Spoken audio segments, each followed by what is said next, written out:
Party 41వ ఆవిర్భావ దినోత్సవం సందర్భంగా కాసేపట్లో జరిగే భారీ బహిరంగ సభకు హైదరాబాద్ నాంపల్లి ఎగ్జిబిషన్ గ్రౌండ్ ముస్తాబైంది. ఆవిర్భావ సభను టీడీపీ శ్రేణులు ఘనంగా నిర్వహించేందుకు ఏర్పాట్లు పూర్తి చేశారు.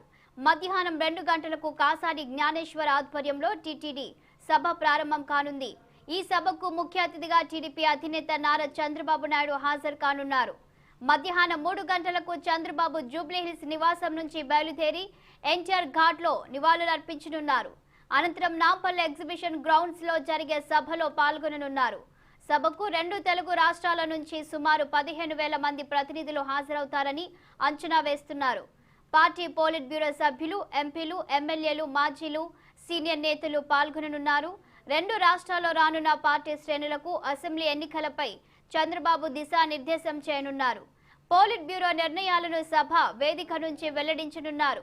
పార్టీ కోసం కష్టపడిన వారికే ప్రాధాన్యతనివ్వాలని, అలాగే 40% టికెట్లు యువతకు కేటాయించాలని తీసుకున్న నిర్ణయాలను చంద్రబాబు ప్రకటిస్తారు.